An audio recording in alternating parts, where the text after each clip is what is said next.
Come here now, girl.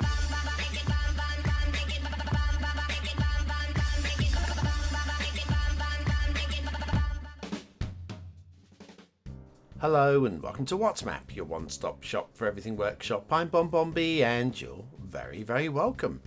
Right, today we've got a real life location and a pretty damned good one at that.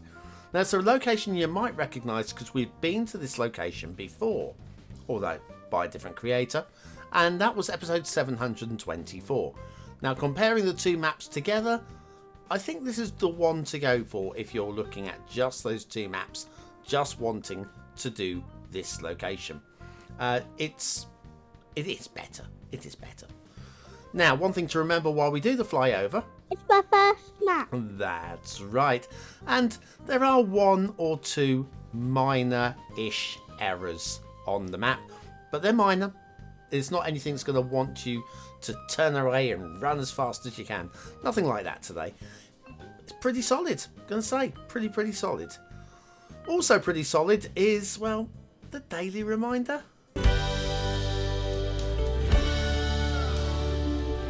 That's right, being solid really does support the channel, gets me seen by more people and helps me grow a little bit more every single day. Thank you for that support. Today's map is Wellington 1-to-1 detailed by mayorwont.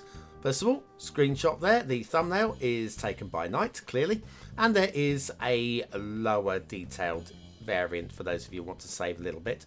Sorry, the colour's slightly off on this particular screen, but there's your start square. We'll go back to normal as the show goes on, clearly. Terrain heights, but it's taken from the real life location. What can I tell you? Resources look pretty strong to me, and some offshore oil to play with as well. Very nice. And then if you've got Sunset Harbour and you want to do some fishing, your fishing map will look like this, which is okay. It's fine. Whatever. Okay, off to the workshop. What do we need? Well, no DLC required today. There is a short requirement list on the right hand side there. Mostly 4 different sorts of trees and the Wellington map theme mix. You'll need theme mixer 2 for this one. The theme mix does contain 4 or 5 different items, because there isn't a one-click collection. Well, there is this one-click collection, but there isn't a one-click collection for the particular map. This collection's if you're wanting to recreate Wellington. It's like a collection of all the New Zealand assets. I quite like that being there. That's quite handy. But yeah, because there's no one-click collection for the 5 assets required, when you click on those items on the right-hand side, it will show you the required items anyway. So no points lost today. That's always the thing with the one-click collection. When you've got sub-requirements within the one-click collection, they are very easily missed. And so we kind of bypass that by having a very short list, and all those things you're going to have to manually click on. It won't take too long. So anyway, yeah, the Wellington theme mix, which I think is based on Waikiki from memory, vague memory, I can't remember now, and we'll be using the Relight Average LUT today. Now anyway, down to ground level, we want to briefly normally mention the roads and the rails, and we are following the road and rails simultaneously at the moment. But have a look at the trees on the right on those cliffs. Don't mind them on the cliffs, it's fine. I've actually had a look at the real life location, and there's quite a lot of foliage on the, but the foliage is smaller and a little bit like those smaller bushy type things, and the tall trees that are on those cliffs, it just doesn't quite work for me, and it doesn't really seem to match up with the real location. But yeah, all told, I mean, we've got a decent tree coverage. In fact, just under 250,000 trees on the map, so you're more or less on that tree limit. If you're looking to plant more trees, you're probably going to want to remove a few trees or have one of those mods that allows you to have more trees. And there are a couple to choose from. Tree Anarchy seems to be the way to go these days, so I'd recommend that one. Anyway, yeah, so road and rail running parallel together, as they do in real life. The map is as real life, and if you remember episode 724, you're going to recognise the intersection that's coming up. The intersection here is a little bit more polished. There's 1 or 2 minor glitchy bits, like a little glitchy bit here, just a minor thing. Again, nothing that can't be fixed really quickly. A little bit of slow traffic running around the tight corner there, but again, based on the real traffic, so what can you do? But yes, that's a nicely done intersection there. Tiny little bit of blue mantle and glitching going on that ramp as well. But that's all good. My question, I'm not sure about this particular bit of road here. What's that? I mean, is that for traffic to U-turn? Is that like that in real life? I don't know. I don't know for sure. I have a question mark over that one, but I don't have the time to go down and re-investigate the original intersection. But I would say definitely that intersection looks a bit more polished than the one that we saw last time round. The rail, we have all the rail coming together now, and the highways, and it's quite neat, isn't it? It's quite neat. And we're heading down into the city of Wellington itself now. The elevated highway, the railway underneath it. Plenty of buildable space. There is actually an international airport in Wellington. I'm not going to show you where that is today. If you want to recreate Wellington, you'll soon look it up yourself. That's not a problem. But there is an airport. So if you've got the airport's DLC and you're looking to maybe recreate, the map probably works quite nicely for that as well. I would say. Probably. Not that I've tried it, but certainly feels like it would be okay. Why wouldn't it be okay? I don't know. It should be okay.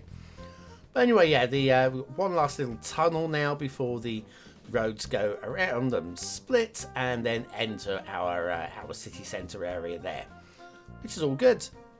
Start square kind of zone here. And the harbour areas. Now, if we head... Oh, let me just stick the nose in the tunnel. See how it elevates just a little bit in the tunnel there. That should be flat.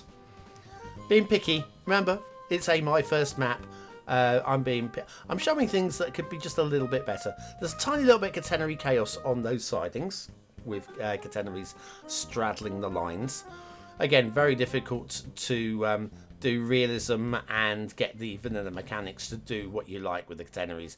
It's not an easy thing, and it's the least of my worries particularly. But there are catenaries actually on the rail though. That's one thing, having gone down there, had a brief look earlier at the real life location. Yeah, they are, and I've tried roughly to match up. I think these are the Dutch ones, but they're similar. They're similar to the ones that they've got down there. Anyway, the rails there. Now we went right. We're going to go left this time. This is going to take us to the edge of the map fairly quickly, because other than a little span there that just sticks its nose out to cross across the top of our intersection, the rest of it just goes off the edge of the map, which I think is over here by the highway. Right there, sticks its nose out there. Do your bridges look like the game's AI has gone on holiday? Would you like vanilla bridges to be proud of? Then you need the beginner's guide to perfect bridges by BonBonB. Click the information button below.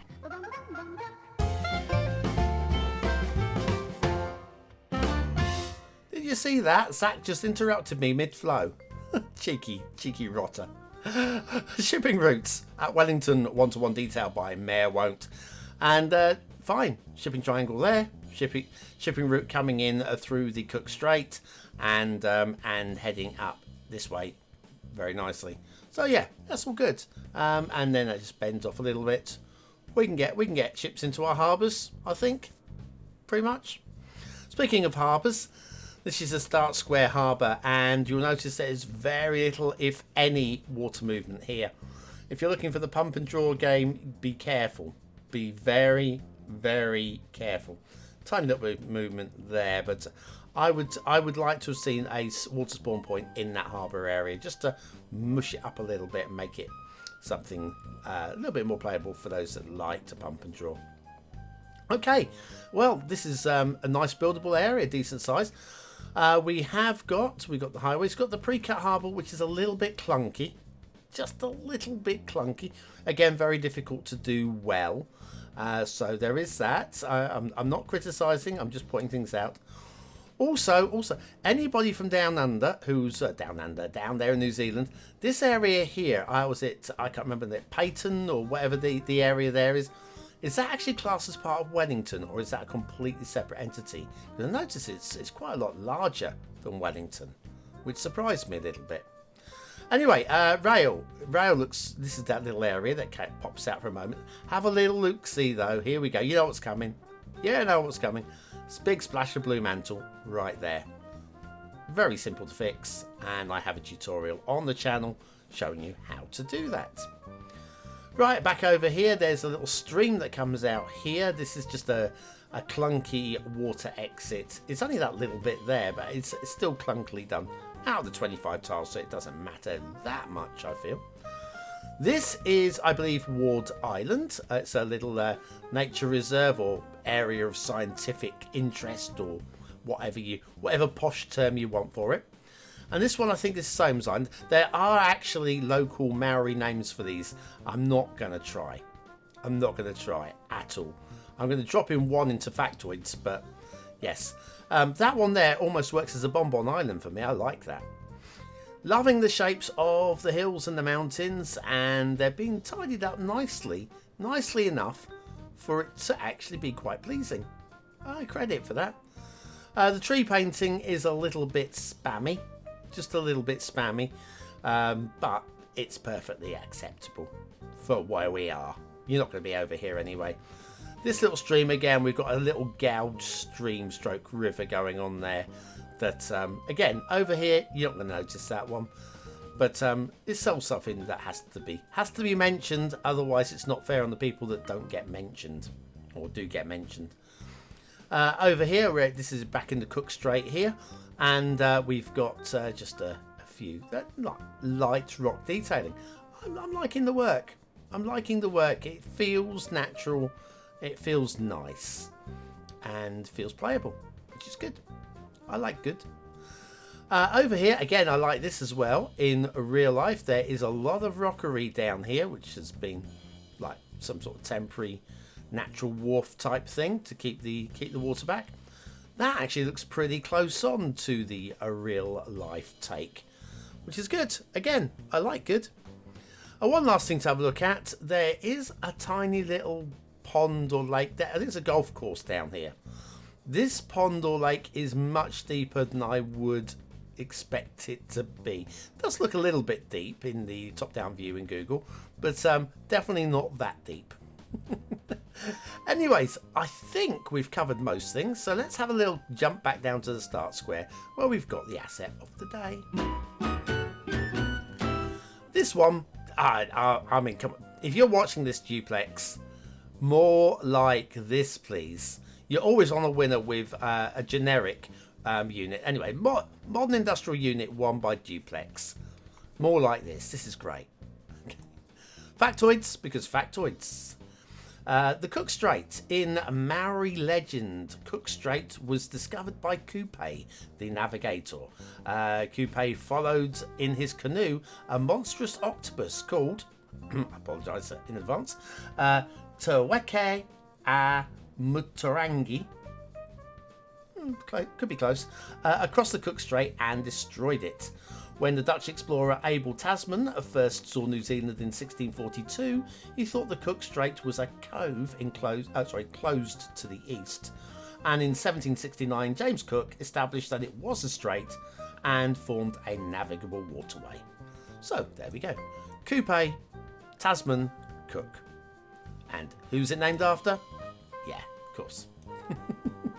A modern industrial unit, number 1 by Duplex. Very nice work. Very nice indeed. But what do you think of today's map? There we go. Straight in. What do you think of today's map? Is it a 1-star map? Is it a 5-star map? Is it somewhere in between? Your vote really does count. Use it at the end of the month for the viewer's choice top 10.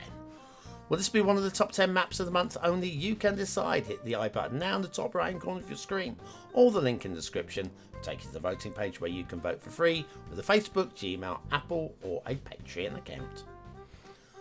What do I think of today's map? Well, aesthetically, this is the one that bothered me the most. It kind of is like a high 3, low 4, and it doesn't quite feel like a 4-star map, but I'm gonna give that 4th star because it just feels right for what it needs to be. But I don't think it really is. In my heart, it's a high 3, but I'm gonna credit it.